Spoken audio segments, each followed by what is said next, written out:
Welcome to the Uplift, where we are uplifting our lives, uplifting each other, and uplifting our communities together. Thank you for joining myself, Cy Herrera, and Tessa Savala here, two women, two attorneys, doing it our way, and inviting you here each week to share in on the stories, advice, and life lessons we've picked up along our journeys that keep us uplifted, and that will hopefully do the very same thing for you. Now buckle in and let's get ready to be uplifted. Hello, everyone. As always, I am Tessa, and I am joined by the amazing and adorable and lovely and kind and generous Cy. Oh, that's so sweet, Tessa. Hello. I'm so excited to be here with you as always. And you're just one of my favorite people in the world. I love you so I love you so much. We much. have been talking a lot about how crazy life is. How do we keep up with our schedules? Are we overscheduling ourselves? But the biggest point, how do we balance that with self-care and wellness when you're trying to be ambitious and you're trying to achieve these goals because that's what you truly want, but you can't just run your tank dry all the time, right? hmm So how do you hmm survive and how you not even survive, that sounds awful, right? Like hmm that is a Why is puritanical. the goal to survive? Yes. Yes, right? Like it's like, oh, you have earned the weekend. No, rest is not something that is earned, it's something that is needed. So, Yes. how do we figure out self care? Because I feel like all these people and sources are like throwing all these, like, this is what you do, and here's steps A through Z, and you will fit this into your schedule. It's like, well, that's more hours than are in an actual day. So, how does that work? And also, Truly. like, are there rules? I mean, there's like so much to like dig Right. in here because it's like we need it and we know we need to do it, but how do we fit it in? And what is it? Yeah, Right? oh, Because exactly. What is it? And is it the same for everyone? Because I don't know that it is. yeah, I guess not. I would doubt it. But there are some things that are common across the board. And for me, I mean, the survival thing is interesting the way it came up because, at times I think it does come up in those ways of like, are we eating? Are we sleeping? Are we doing the things that our body necessitates to continue on, right? And it's kind of interesting because self-care, it almost is framed in that way. I mean, I remember when we were talking about this in terms of the pandemic, and it was like, I think it was just like, oh, you need to take care of yourself so you can continue working. Like, not because you deserve it or because we care about you, but like we're worried about our bottom line. Like, we can't have you dropping dead, please, thank you. That is so Henry So Ford kind of yes. craziness. Exactly, but I mean, at the same time, like, a lot of the self-care discussion really translated into that almost, where Hmm. it was I mean, I guess the question is, like, does it matter why we're doing it? And I think our answer early into this conversation is yes, like, if your why is just so you can be a more productive worker, you're gonna get a different strategy than Yeah. if your why is something about, the fact that you are worthy as a human being, to have joy in your life, to have wellness in your life, to have purpose in your life outside of your job, for example, right? Like, these are actual philosophical principles that are underlining this conversation that don't necessarily always get brought to the fore. It's usually just like, oh, you should be doing this on top of, working and maintaining all these schedules and maybe, caring for other people in your family and ensuring their successes, whatever that means. You should And also be doing maintaining these all your things. relationships. Yeah. Yes, yes, and it's also like, "Oh, here's some more things to add to your list, don't forget to do that." And it's just like, "Bitch, I don't need more things on the list?" And No. it just kind of makes me laugh because I'm like, is that really self-care to burden people with more things to do, that they should be doing to shame them into things that, "Oh, you're not doing that, you're not doing self-care?" Like that's And you're also, bad. yeah, right, exactly. Like you're bad. You have failed if you don't do all these like Mhm. self-care Mhm. kind of things. Yeah. And Wow. where all those pressures come from so many interesting places. So I always like to stop and, reflect on this is such a special time to like reflect on where these forces are pushing from. Where are they pulling from? Like where are they coming from? Because we feel them and we are reacting to them in one way Hmm. or another, but we don't always think about like if we even want to be reacting to them, or if we should be creating our own, forces that come from within. And so I think that's the first thing is like, why are we talking about self care? What does it really mean? Like, what is our why behind even wanting self care? And for me, I think the thing that has to be said out loud is like, we all deserve to fill our cup. We all deserve to feel joy. We all deserve to feel rested. We all deserve healing. We all deserve, purpose if that's what you seek. Like all of those things are inherently you are inherently worthy of them, period. You don't have to earn those things in my mind. In my mind, those are things that all humans should enjoy. It's a matter of like how do we get there and how do we I guess set ourselves up to have those things despite all of our other obligations is really the way that I'm reframing it in my mind. And I wonder, does that also take a reexamination of what is currently filling our time, right? Like, are those Mm, obligations that we have there to take stock, more, yeah. yeah, are they more valuable than spending time Hmm. on self-care? And I think Okay. for a lot of us, especially women, we will empty our cup so far for other people and not for ourselves. Yes. Yes. Yes. And I mean, there's a lot of reasons. Like we always talk about Yep. why we're so quick to do that, right? It's not an Hmm. accident. It's something that, Oh, has structurally um, been pushed and really strategically implemented, so that we are socialized to do that, right? I mean, from a very young age, maybe from birth even.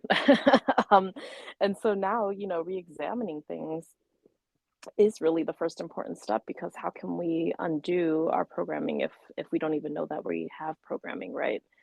And this whole self-care, topic, I feel like hopefully we'll find other words for it because for me, like when I think about self-care, I also honestly I get a little anxious.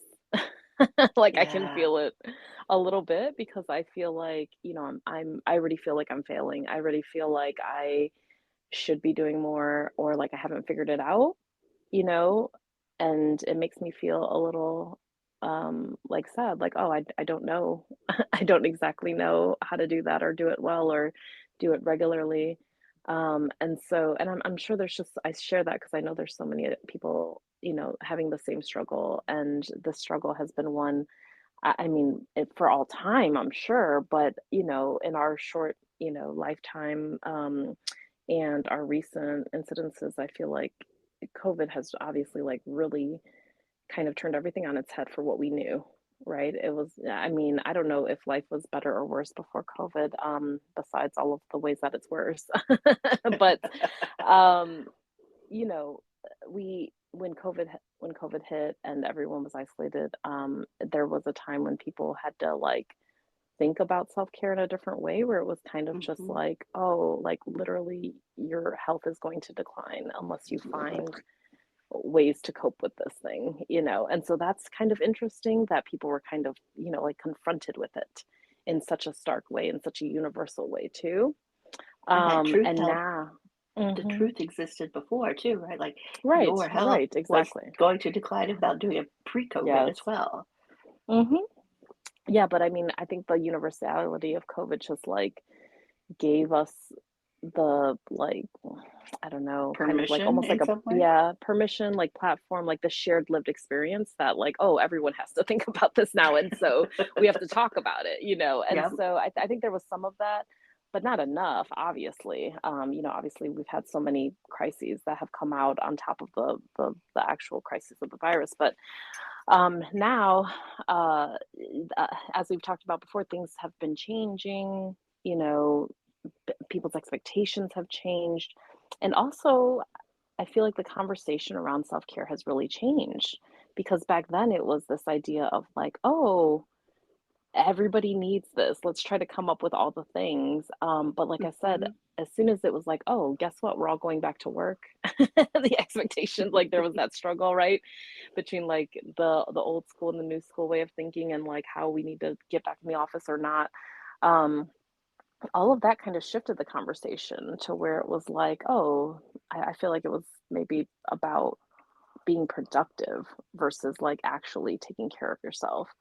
Um, and just taking care of yourself, even that word, it just is, or that phrase is interesting to me because I don't know that anyone can take care of, like, I guess you can take care of yourself, but I just find it interesting that, like, in our individualistic mindset, that's our go-to. It's like, you take care of yourself, you take care of yourself, which, of course, there's a place and there's a priority for that. Obviously, people have to do their own work to a certain extent, but I never wanna forget that, like, we are also social animals, we are a part of this larger society, like, the way that we set up our environment also influences our being able to take care of ourselves and take care of one another.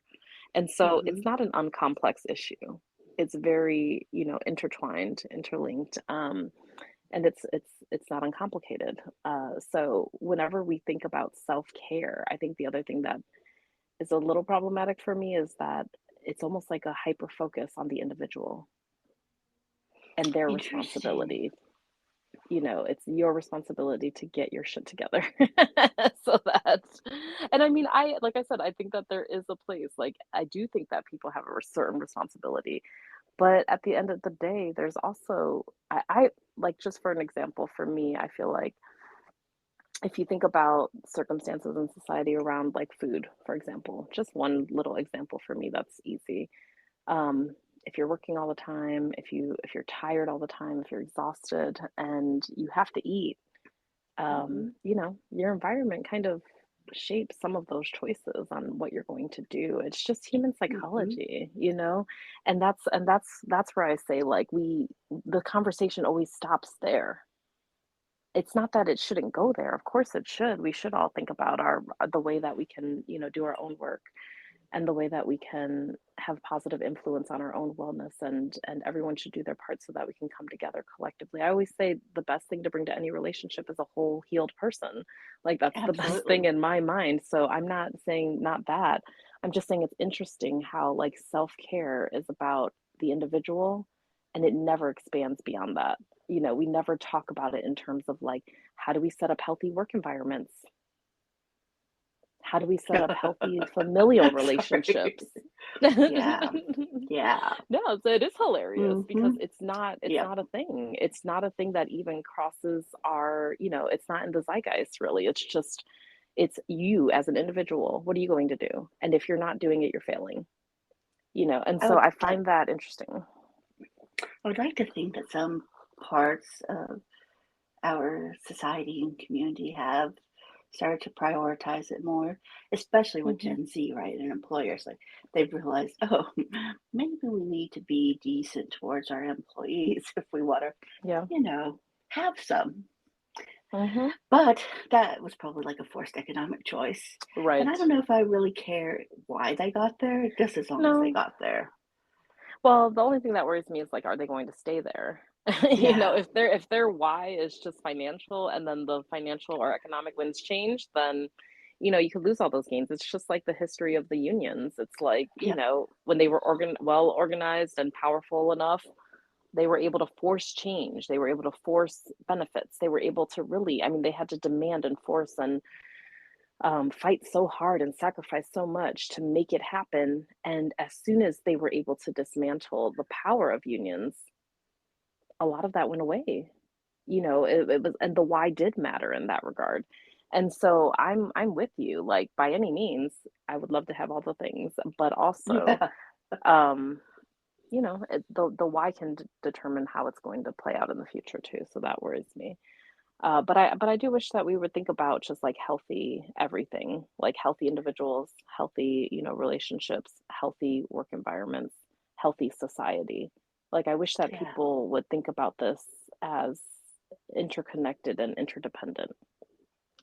I completely agree. I think that coming from a Scandinavian country where it is now very much a culture of how do you become the best individual, but overarching that is how are you the best individual to better society, right? Like there's this inherent utilitarian Mhm. Mhm. mindset which is missing in the United States, right?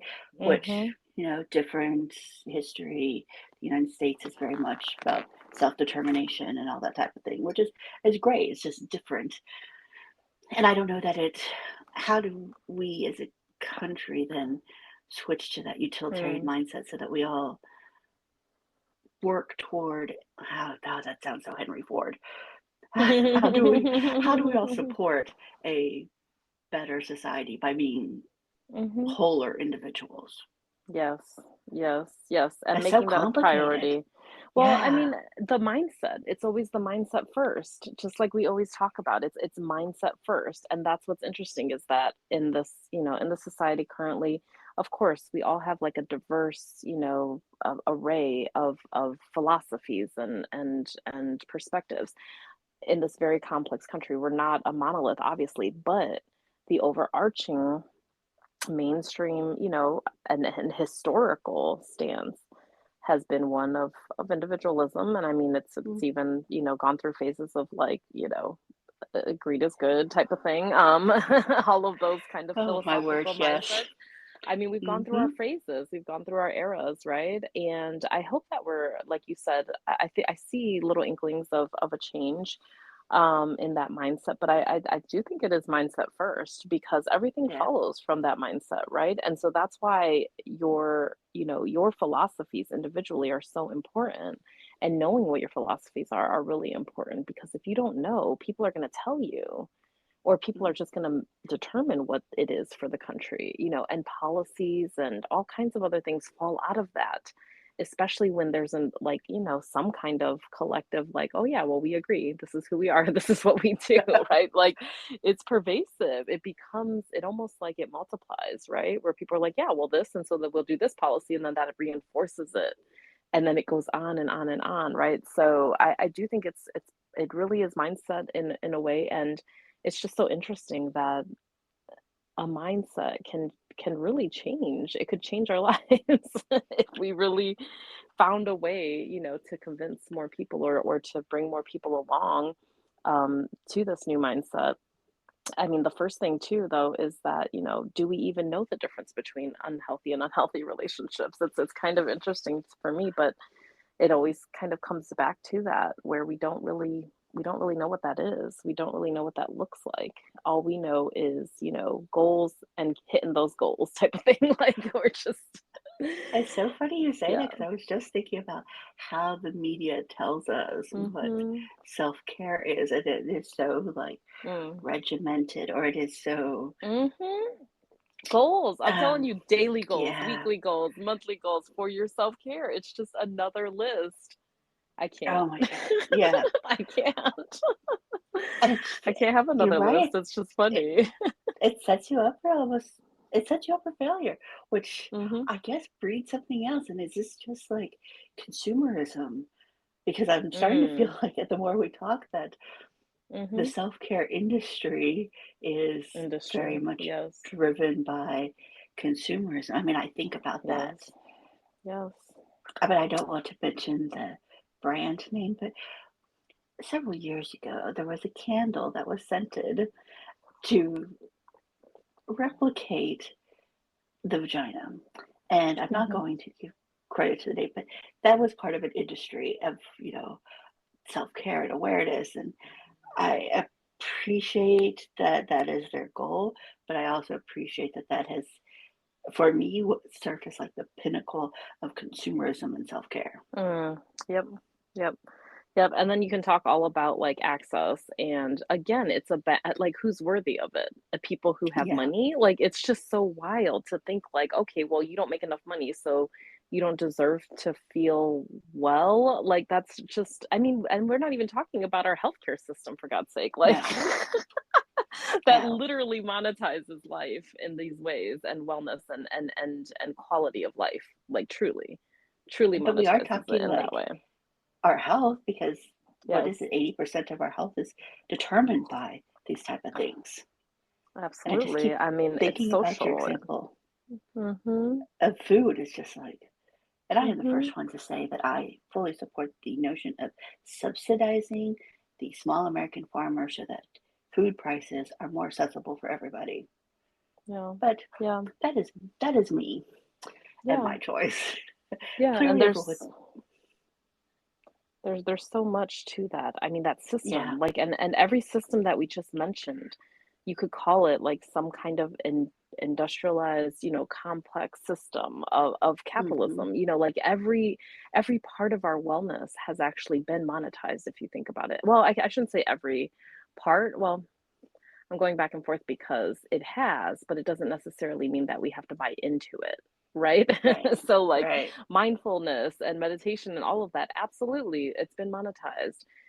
Food, obviously, healthcare, obviously, like all of these different parts that are so much to do with our wellness, they've been monetized and they've been and when things are monetized in this way, you set up systems of access, you set up Yep. inequitable systems of access, and that's what's happening where some people have it. And if you think about it, I mean, I just think it's highly unfair sometimes when you really think about like what do celebrities have? They have the trainers, they have Hmm. the health coaches, they have the, Hmm. cooks, they have the food, they have the best food in the world, they have the nutritional diet, like they have all of that for their health care, and not to mention Uh, the best health care in the world, obviously. I'm not going to But go with like the best health choices because I'm thinking most of them are smoking like 30 cigarettes a day, but that's me. Well, that's that, but I mean, they have the choices, they have the Oh, yeah. access, And the right? access. And that's Yeah. that's the Hmm. difference. And I mean, even then, I've heard some horror stories about the discrimination and racism that happens even to celebrities. It's really wild. But I was in a talk at a conference, an HIV conference, and they were talking about how all of these celebrity women had actually like suffered from basically medical racism. I mean, they were ignored, like their pain was ignored, their concerns were ignored. And I mean, I'm talking about like the biggest A-list celebrities you can think of. Like I think Beyonce was on the list. And they were ignored by their doctors still. And it's just like if these women Oh, who wow. are billionaires, or whatever. I mean, they're the wealthiest, most well-known women in the freaking country are not being cared for in the healthcare system. Like, good God, what hope do we have? But beyond that, I mean, that's just in the healthcare system. That's not even talking about, just wellness overall and all of that other 80% of the social wellness that goes into our actual health and wellness. So all of that, I mean, all of that, it's almost like we're just on our own. And it is related to housing and food and all of these basic, social needs. And at the end of the day, that's why I'm saying when we talk about self-care, it's such a complex issue because if we can only talk about it in terms of our access to start, to the Yeah. different opportunities we have in self, and I don't even want to call it self-care. I want to call it like our social wellness and our health, our mental health, our emotional health, our physical health, all of that leads up to our full wellness, right? It's very complex. It's all of the things that make us up. Like you said, 80% of it is social. That means all of those things that are not medical. Maybe 20% of it is medical. And even that is a social issue because access to healthcare and medical care is a social issue. So if you really think about it, all of it is very, very intertwined with society. And so this is why these are one of the topics I think that we can never even, we can scratch the surface. We can control what we can control in our own, sphere, in our own lives. But it's almost like we have to figure out the best strategies for us to get the most wellness wherever we sit in life. But it's going to be different for everyone. And until we fix the underlying societal issues, um, it's just a matter of like how well can we do in this environment, I guess. Yeah, but I mean, I guess we all need some tools to help us Mhm. with Mhm. self-care, whether or not we're the woman working three jobs who is a single mom and her only option for a moment of self-care is the 20 minutes on the bus to her next job, Mhm. right? Like it's going to look different for everybody. And Exactly. what kind of tools help the single mom on the bus, and what kind of tools help the ambitious professional who may or may not just need to do better scheduling of their life to access self-care or prioritize. Maybe that's it. Maybe it's everybody taking stock on Yep. when can I when is the best time for me to find time for self-care. But I don't even say find, make time for self-care, right? Yes. Like Yes. because I think it can overlap. Like, is it during your commute and Mhm. you're indulging in, I don't know, an audiobook or meditation or with just listening to music could be your self-care. Yes. Yes. And I think even before that, again, the very first step is really knowing that you're worthy of it, like truly knowing that. Oh, yeah. Like if you don't know that you're worthy, like that's you're never going to do it. You're never going to find your way of doing it. You're never even going to get to the step where you think about how to do it. The why you're doing it is the first thing. And the why has to be that you know that you're worthy, that you deserve this, that everyone deserves this, that it's right, that it's good, right? Because if people are telling you, I mean, why do we not do it right now? We're not doing it right now because everyone is telling us not to. They're not telling us you're not worthy, but they are by saying we need all your time. We need you to do this, we need you to do that, or making internalized, pressure for yourself, but I mean that still comes from the outside in. But now you're telling yourself I have to do this, I have to do that, I have to do this, for everyone else. You have to find that understanding within yourself that you are worthy of this, whatever this looks like, whatever it looks like, whatever it is. First, you have to come to that place where you know that you're worthy, and that Yeah. it's a good thing to do for yourself and That others. brings up something very interesting for me in that my mom is a person who does not want to spend money on herself, like has this like Mhm. martyrdom kind of mentality. Mm. And her sister, my Aunt Inga Lil, was a woman who left Sweden as a teenager because she didn't like the societal pressures of being the oldest sister in with five younger brothers. Mm. And so she was like, I'm out. I'm going to do something for me, and I'm going to go to the United States as a teenager. Like, it doesn't even enter my mind that as a 15-year-old you'd want to like leave your country. But for her, she knew she needed to do this, and she did it. And it continued throughout her life. And I didn't realize that it was self care at the times when I was spending time with her, because she was the person who was like afternoon naps. Like if I was with Mm. her on her farm with her horses, at 3 o'clock, it was nap time. And I'm like, huh, I didn't really know what to make of it as a I'm teenager. just like and that is my goal right now. Afternoon naps is like such a life goal. But I but she love was it. so good about it. She was good about afternoon Love naps, it. and she was also good about, like, in the morning after she cleaned the stall, she's like, "I'm putting my face on," and it wasn't because she wanted Mm. to impress other people, it was for her. She wanted to take care of her skin, and she wanted to look her best for her, and it didn't Mm. matter if she left her farm or not. She was maybe it was only the horses that would see her that day, but for her, that was important. I'm like, now looking back on it, I'm like, wow, those are two extreme examples in one family, right? My mom, who Mm. like would not spend any money for herself, and my aunt, her older sister, who was like, I'm stopping the day and we're having nap time, and I'm stopping the day in the morning and I'm putting on my makeup and my skincare because that's important to me. I just like two different mindsets. And now as I get older, I realize that I learned a lot from my Aunt Lil because I am very pro nap time. And it doesn't matter what the day is, I am taking care of my skin and putting on some makeup because that is for me and not for anybody else. But I I love it, have to yeah. I had to, like, get to that point, right? Like, Mhm. it wasn't something that came naturally. It from a household where the woman in the house would not spend any money on herself. I learned it as myself for myself as an adult later.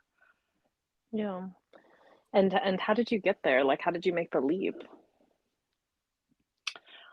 I think it was because during when I was in law school, when I needed a break from law school, I would drive to my aunt and uncles and spend the weekend with them.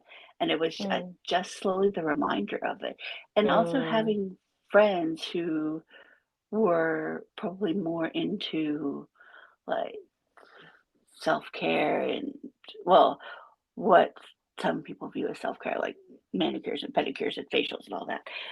And realizing that it was okay, even though I'm not a person to like go get my nails done and I'm still that person who does their nails herself.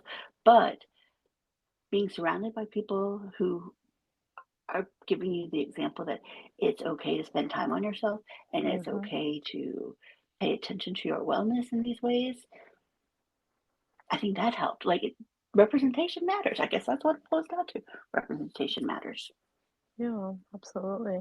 And that exposure is everything because it challenges your mindset. You might not Yeah. even it's almost like that cognitive dissonance. You're like, "Oh, I noticed something is strange here. There's a difference between this and what I'm thinking."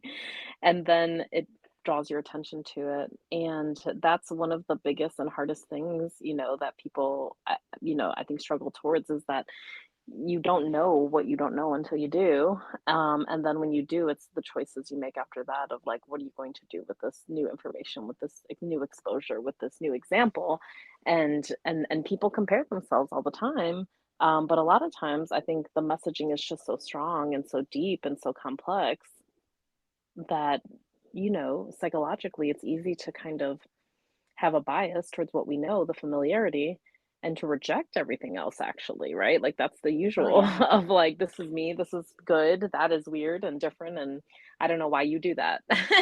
And so, but it goes so deep. I think that we have to like It does. recognize how deep it goes. I learned a new term at that same conference actually called Marianismo, which is, I guess, interestingly, like somewhat like like I guess off the like kind of related to the play of machismo, right? Like people are more familiar with the term machismo and what that means in Latinx cultures, of like a man who is dominant and who is a lot of things like the provider and just all the manly stereotypes that we can think of, right? Yeah. Um, It kind of and makes me want to gag, but Marianismo, yeah. Hmm. yeah, those things.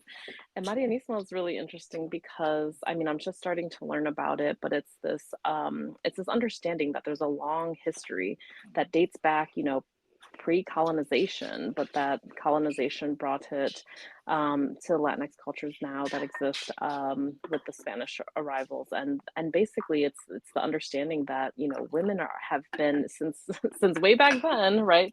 Have been really this idea has been pushed on them that they should be like the Virgin Mary. And the Virgin Mary was really characterized by being pure and being virginal, being loving, but also really like dedicating their lives and sacrificing their lives to another cause, to other people, even at, to their own expense. And so it's kind of interesting now that I think about it because it means like all of these things that people don't say out loud, but that people are pushing you to be, especially as a Latina. It just like makes so much sense to me now, where I'm like, oh, like, and I know that is pervasive throughout other cultures as well, but it's just interesting to like hear people talk about it in the sense of like where it comes from. It helps open my eyes a little bit more to like where this all like maybe not maybe it started there, maybe it didn't, but for me it's helpful because I'm really examining for myself like the way that I think, the way that I've, been programmed to think. um if I know where it's coming from, I can decipher whether or not I think that's good or bad, and whether or not I want to keep that or consciously, start to maybe divorce myself from those thoughts or those ways of thinking. That is such And a yeah. fascinating word. And Mhm. culturally, just like, and maybe it's beyond cultures, as you point out. Maybe it's Mhm. religion based or what Yes. have you. But wow, that is so powerful.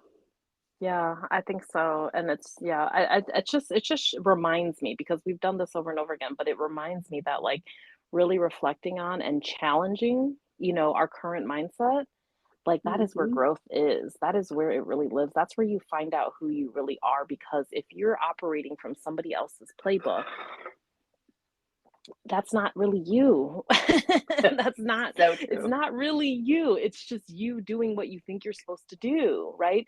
And until you say, "This is who I am," and then you look at that playbook and you decide for yourself, like, "This is what I would do. I would do the same thing or I would do something different," and then you choose to actually do whatever you think is best, then that's you, right? But, like, if we're just operating from our programming, then, I mean, we're literally being taught, in this case, to be subordinate, to be the good wife, to be the good mother, right? To be humble, to not speak your opinion, like to be so devout in a way that might be detrimental to yourself and to your wellness again. And so it's another layer of like, why do we not know? Just like I think you said your aunt, like, Hmm. why do we not inherently know that we should be taking care of ourselves? Why do we and even if we know it, like why are we not doing it? What is going on? Because again, I think it all is mindset. And it's obviously circumstance, right? But what is going on in our mindset and our flowing or our following circumstances or environments, right? That have been created around us. Like what is going on there? Where is that originating from? Why is it the way that it is? And if I think about it that way, it starts to move me a little bit. It really does. Because I've been thinking about, or not even thinking about, but I've been experiencing, like so many people, I'm sure, just this inertia of like, this is what I have to do next, and this is what I have to do now. And I mean, I don't even, I just, again, like we've said this before, of like reflecting is a big deal. Giving yourself a few minutes a day just to like think, just to, or even to let your mind kind of wander and not be constantly pulled forth back and forth, but just that is an important practice that I mean frankly and very like honestly I've been failing at doing, like again, and there's that language, right, of failure and success. Hmm. But at the end of the day, the truth is that I'm not making time for those things because I feel the forces of like, this has to happen, this has to happen, this has to happen. And you know what I've really realized too, just in the last week, is that most of those things that I think have to happen by a certain date, they've mostly been completely superimposed by myself. Like truly. And like I did This not is even so know true. that. It's just so Hmm. silly, but like hilarious because I'm like people are challenging me like, "Okay, well, this has to happen by January 1st." And I'm like, "Yeah." And then they're like, "Okay, does this have to happen by January 1st?" And I'm like, "Yes." And then I really started looking at things and I'm like, "Oh, I mean, no, technically, it doesn't No. have to happen by that date. But in my mind, I thought that was a good date for it to happen, Hmm. and because for some reason I had this arbitrary, just like wanting everything to like start on this day Hmm. that would feel good, I mean, it's just made up. It's literally Totally. just made up, and it just, like, makes me question the whole thing of, like, why am I killing myself? Literally, like, this is not healthy to kill yourself to do something that is self-imposed, and what's really hilarious if you think about it philosophically is, like, it's all self-imposed, like, all of it is by people. So, like, Oh yeah. all of the deadlines that we create, all of the things that we say have to be done, like, that's all imposed by us, by people, by us as individuals or other people around us. So, I mean, it cracks me up because I'm like, we're literally doing this to ourselves, and there's not Hmm. necessarily exactly a reason. We We just are think it would also be the good. we do, and then we beat ourselves up when And we then we beat don't ourselves up. meet up. Exactly. These things that we made up for ourselves. Yes, Yep. exactly. Why are we doing I mean, it feels very sadomasochistic sadomasochistic in a way where I'm like, "Why are we setting ourselves up for this?" And so I think that's another part of it. I obviously don't have all the answers or we would be set. But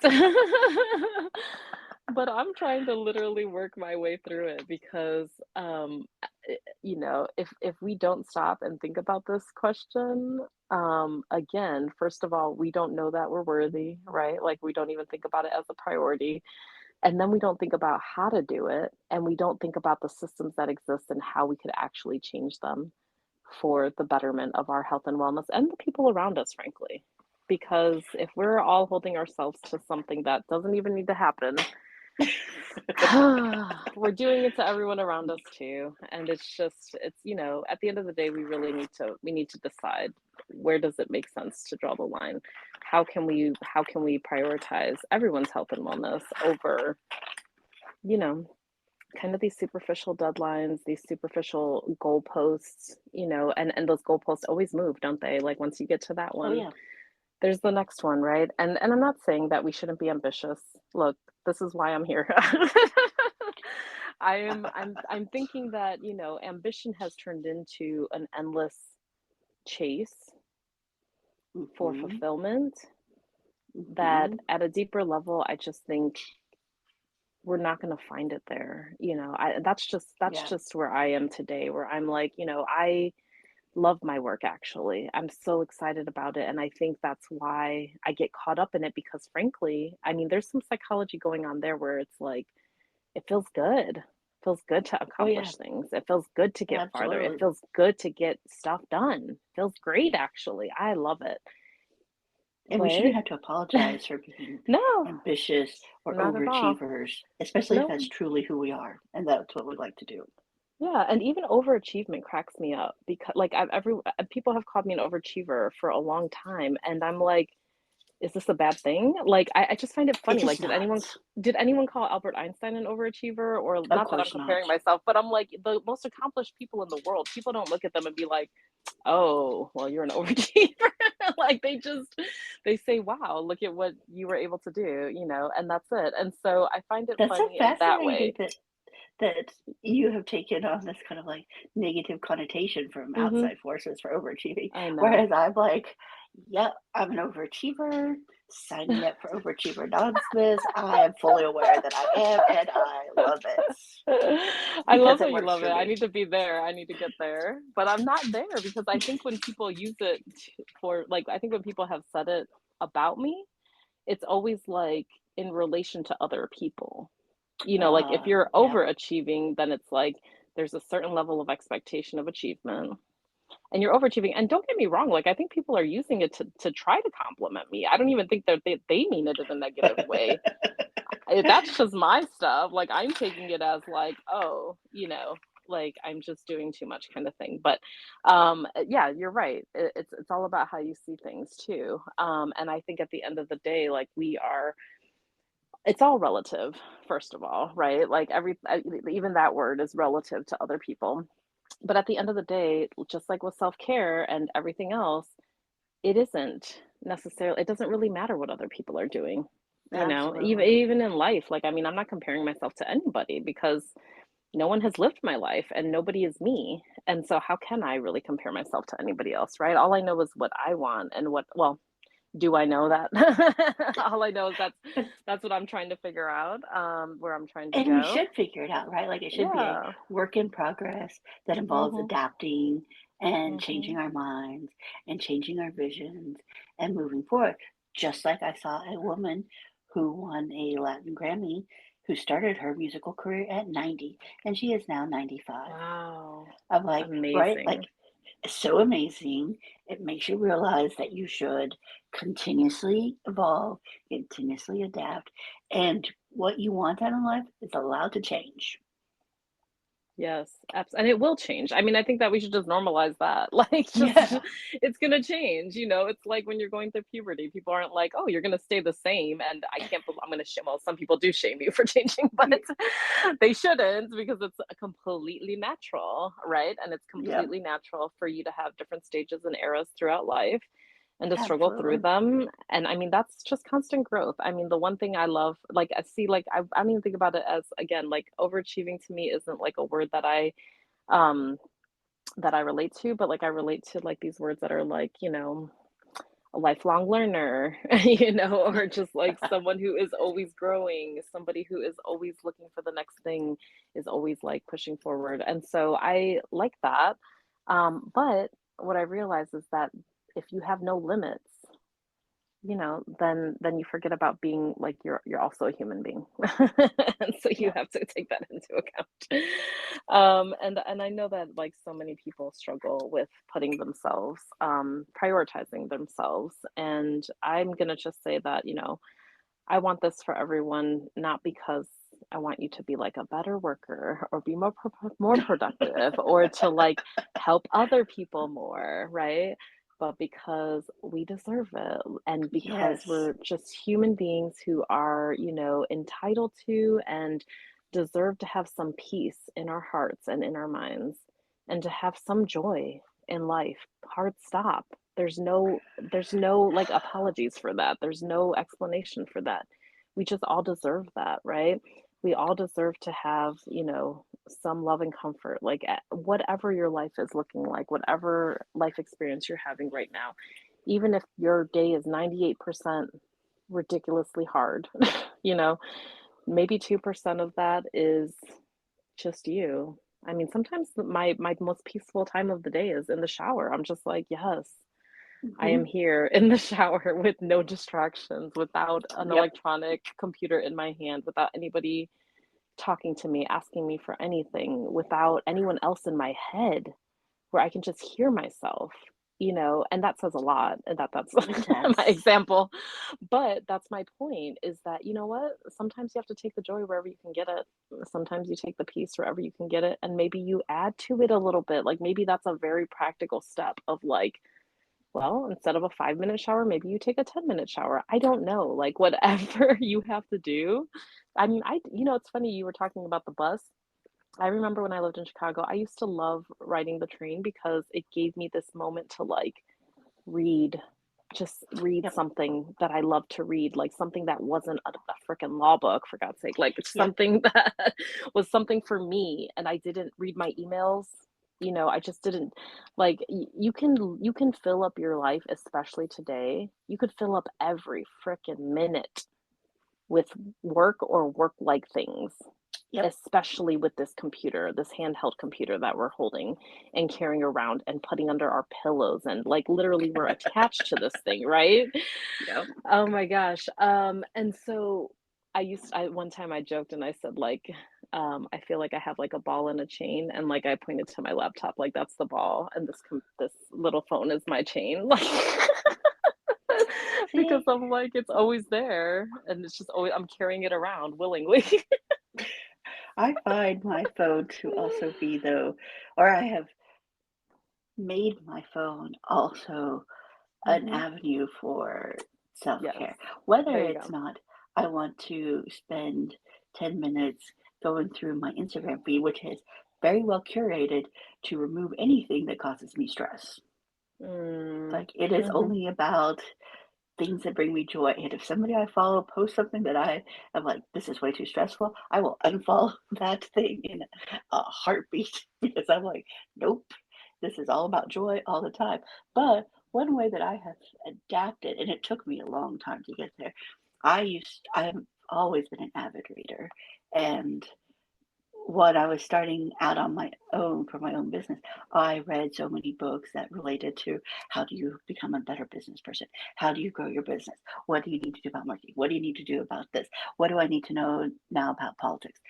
Everything, right? And it was just like what I had found pleasure in as a kid reading Mhm.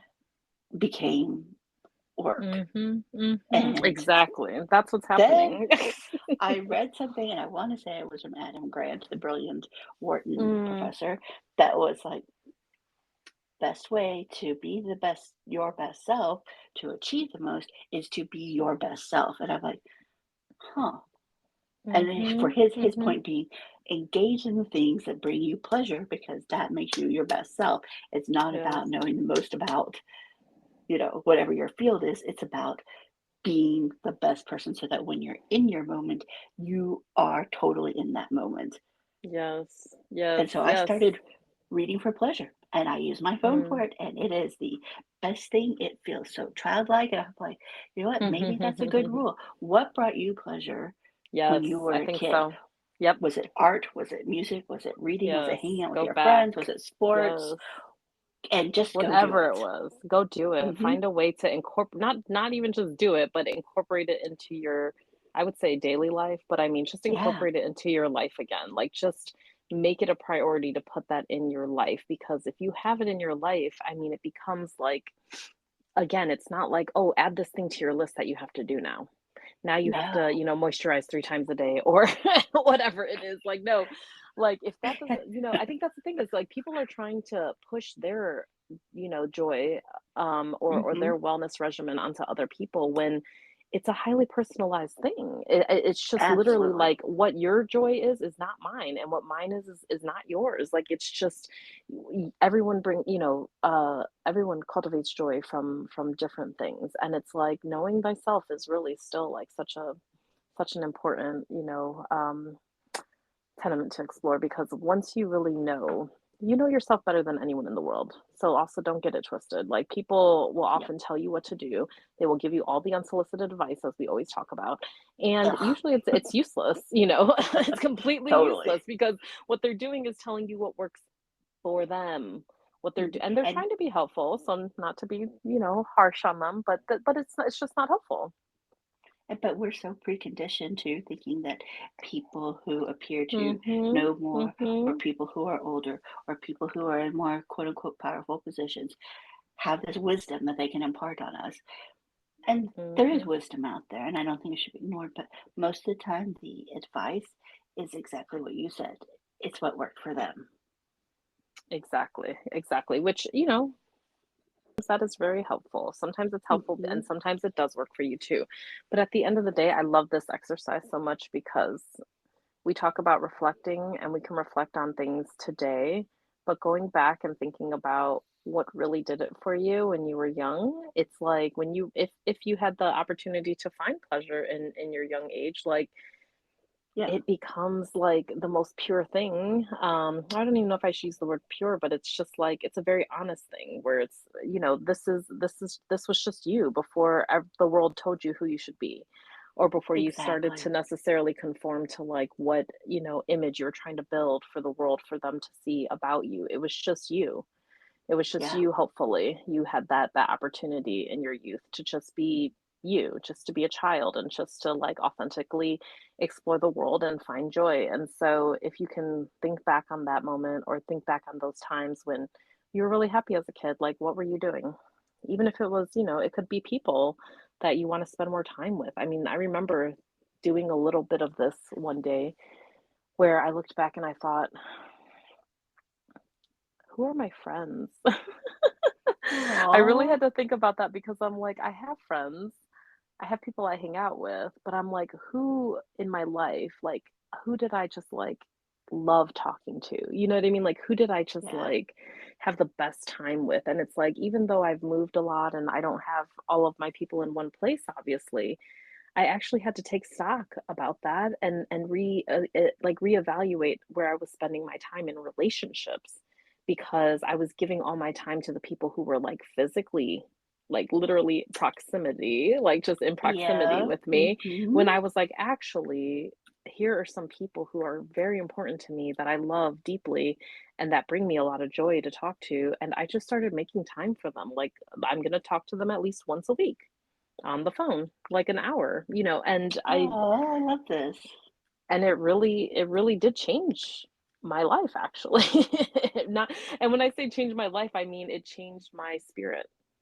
It brought me joy, basically. And I just thought like, wow, that is so powerful in the fact that you just take a step back and take stock on what actually brings you joy, and then you make space in your life for those people or those things. The same thing happened with music before, and I think it's an interesting lesson right now in that it's so easy to like lose the progress, or not even progress, but like it's so easy for like different parts of your life to consume up the space that you've made for what Oh, you might yep. call self-care, or for what you might call your joy. right? And sometimes you might like get lost a little bit where you think again, oh, well, other people are doing this and that brings them joy. So I just need to do that. And then you do it and then you're like, that did not help. That did not work. And you might have to learn that lesson the old-fashioned way of doing it yourself. But whatever brings you joy, if you make time and space for it, I guess I'm just saying, like, you have to be kind of like, what would be the word? Like hyper protective of it, I guess. Like, you Yeah, really have to fight for it because the world will try to eat it up. The world will try to absorb it into, all the things that you need to do, the tasks that you need to do, the things you need to schedule, and the power of no, we haven't even talked about.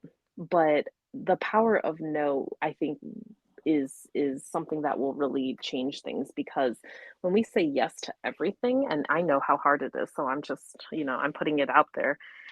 um, but when you say yes to everything, you have to know that you're saying no to something else. Every time you say yes to mhm, something, you're saying no to something else. And usually that thing is what we're talking about today. yep. Usually you're saying no to, yourself, to your joy, to your, what you might think of as like extracurricular activities. I don't know how to do it, but I mean, I feel like we have to almost like name this thing of like eh, making it a priority that is unmovable. We have to find a way to really like prioritize our joy. Because if we don't put it on the same level as the other things that come up in our lives, like, I don't know, family obligations, work obligations, and I'm saying obligations, it's just as a shortcut. But if we don't prioritize it at the same level as these other things, then those other things will always trump. They're Yeah. always going to trump and they're always going to take the space. They're going to eat it all up. This makes me think of, I think it was a Harvard Business study that I read recently about remote work and the Mhm.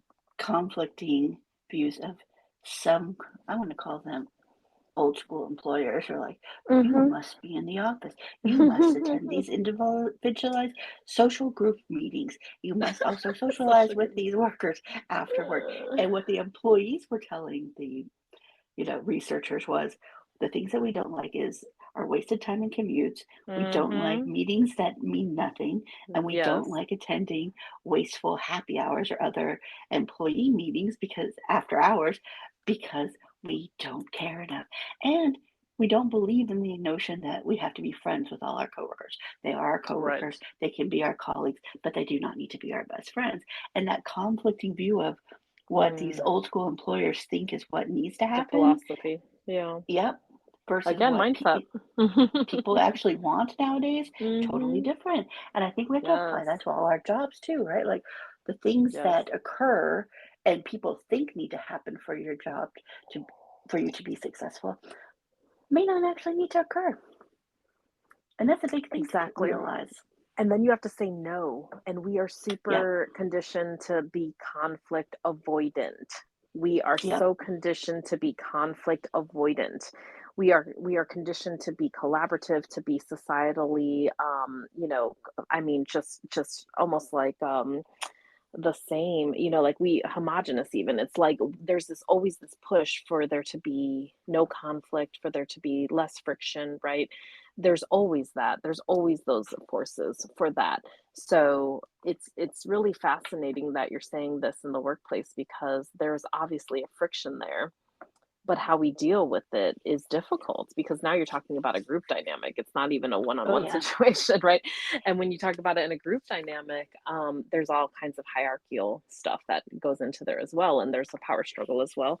But again, if there's something, let's say, for example, the happy hour that you can say, let's say you can say no to it.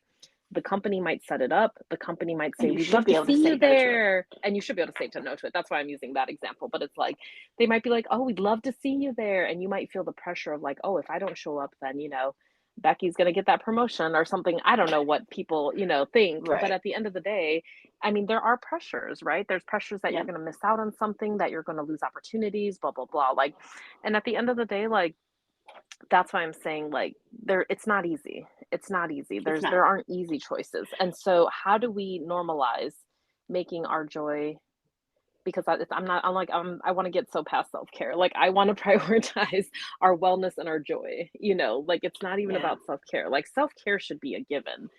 Like, taking care of your body, it should be a given. I know it's not, but what I'm You're saying is, right. like, I Mhm. wanna envision, what it should be, which is that we are having joy and full wellness, where we are seeing our medical providers, we're having preventative care in the way that we need, we're having holistic care in the way that we need, and we're also, like, obviously, like, we have access to and we're eating well and, healthfully and nutritiously in the way that serves us, and even and I don't want to say indulgent because I don't even think it's indulgent, but we're also eating foods that just bring us joy, and we're Yeah. just doing things that bring us joy, and that's a regular part of our life. Like that joy and wellness, we all deserve it, and we need to find ways to have it and prioritize it. I just wish I could come up with a better word than prioritize, because when I say prioritize, I mean it should be right up there with every other thing that we feel we have to do in life,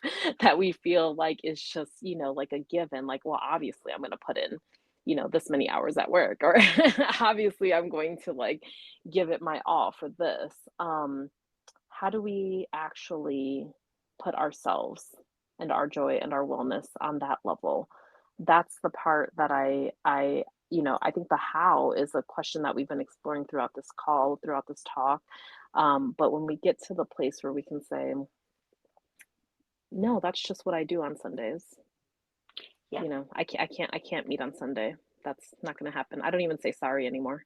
I just say I no. no, do No, not apologize I don't for apologize protecting anymore. yourself. And when No. people apologize, I like cringe and go like, "You don't have to apologize." Like that's Agreed. just your schedule, but Nor do you have that's to what we explain your no's. You can just no, say you do not no. have to explain. Just say no. Like and the power of that. I mean, that practice. Just get comfortable with that. Next time somebody asks you to, "Can you do this?" Just say no. Just to practice. I mean, And just also, like, I think we have such a we have society has conditioned Mhm. itself to reject no.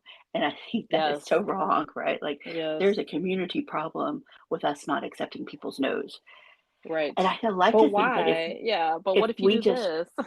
yeah, I like to think that if we just accept people's no's on their face value, Mm. that eventually, like, it'll snowball and other people start accepting your no's. And at least I'm hopeful that that's what can Well, occur. and maybe we need to protect each other too. Like, I Yeah. mean, I don't mean to co-opt this, but like I've said this in different contexts. I know that it comes from, the culture around the work to improve the culture around sexual assault, and no means no, being about consent.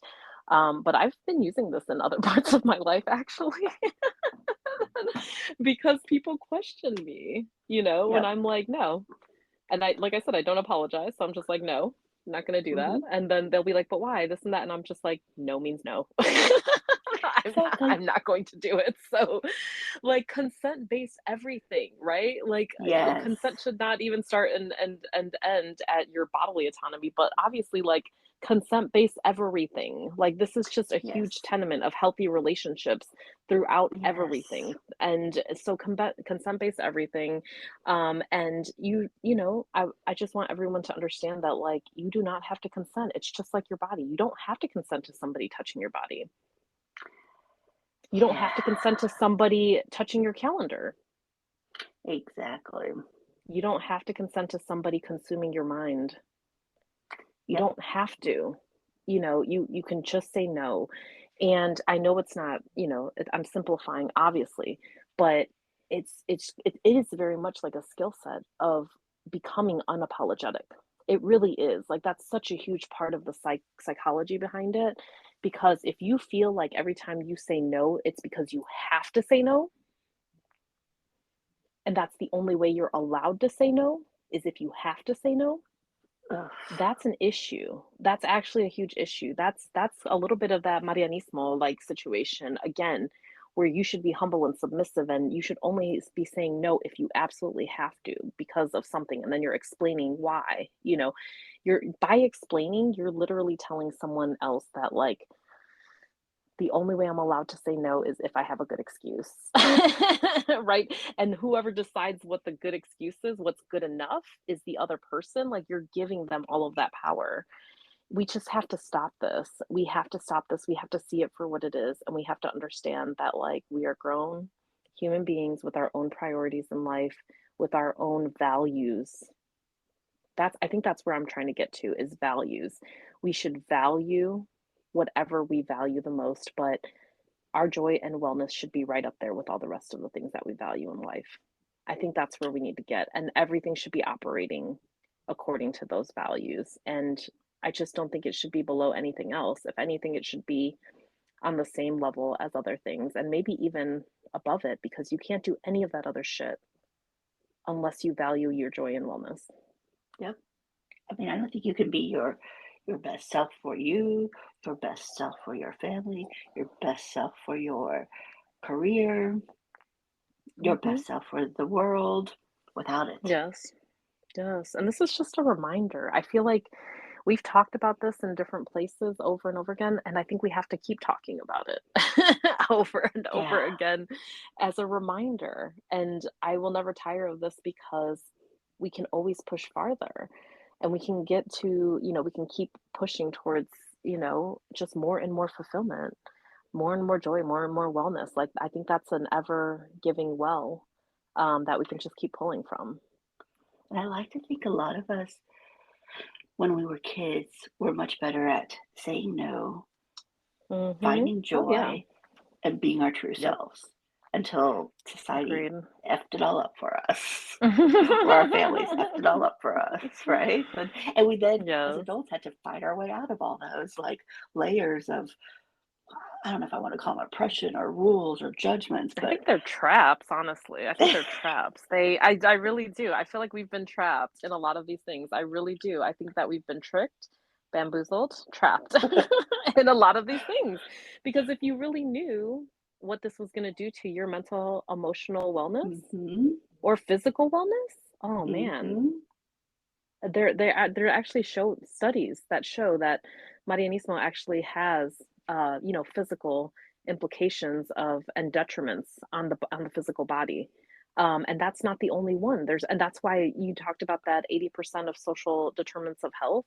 I mean, it's literally because it changes your physical health outcomes, not to mention your mental yeah, and emotional outcomes, right? And so we have to be mindful of the fact that, like, if we don't do this, like, we're sacrificing ourselves. Like, oh that's another, yeah, I mean, if that's the way that you need to look at it, like, that is another thing.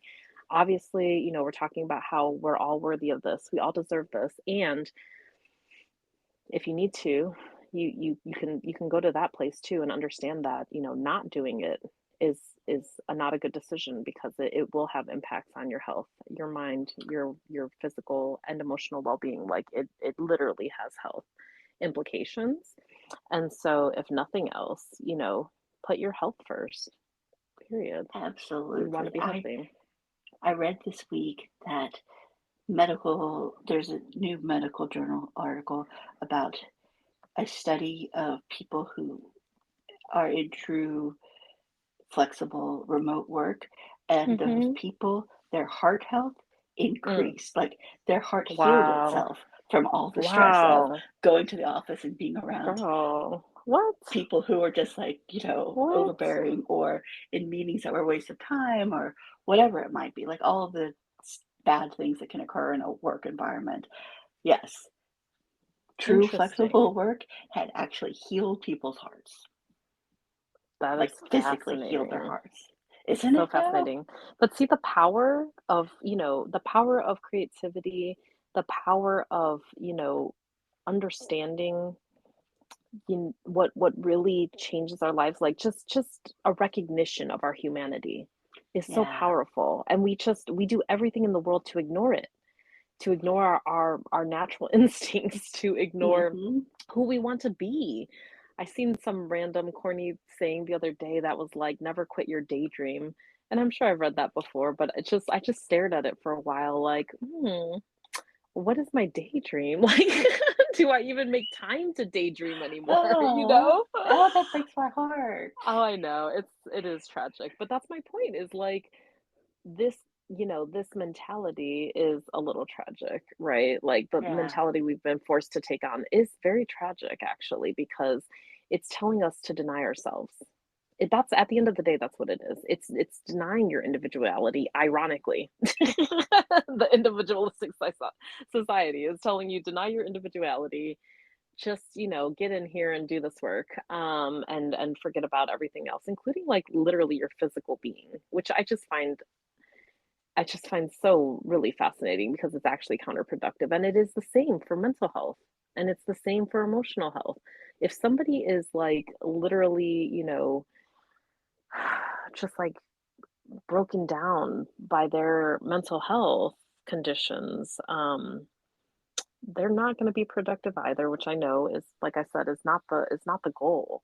But I just think as a society, it's fascinating that a society obsessed with productivity also doesn't care about, like, just the literal health and well-being of people. It's just That's like so it's a strange to me. how can you say you're obsessed with productivity when Yes. you don't allow the cogs to actually function properly, right? It's like, I'm Exactly. It's I'm like no sorry, I'm just maintenance. like, yeah, wow, okay. Like, you want a machine that works well, but you don't even wanna maintain the pieces of it. Like, that's just Exactly. silly. It's just so silly. It's just so counterintuitive. It's counterlogical is what it really is, right?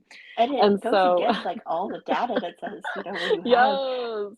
fully engaged and happy Yes. employees, you end up being more productive and more profitable. Yes. I mean, Yes. hello.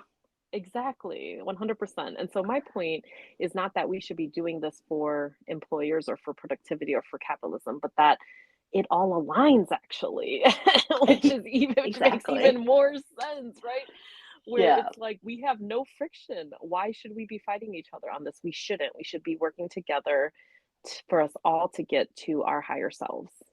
That's what we should be working absolutely. towards, and when we do, like, we're all gonna be better for it, which is great. It's like that win-win-win situation, right? Like, that's the best case scenario. So, if you're holding on to anything that's holding you back from seeking your joy and your wellness, I hope that, you heard something today that helps you maybe begin to release that even a little bit. And I hope everyone finds a way to find that joy that I hope we had in childhood, even if it was just Mm, momentarily on one day you found joy. yes, Go to it and yes. embrace it and recreate it, because I can tell you that reading for pleasure reminded me of reading with a flashlight under the covers because I couldn't put a book down. And that joy is so priceless. Ugh, I love it, and I love it for all of you. I'm so excited for everyone to find that joy. Thank you, Tessa, for another beautiful Thank you. conversation, and y'all stay uplifted.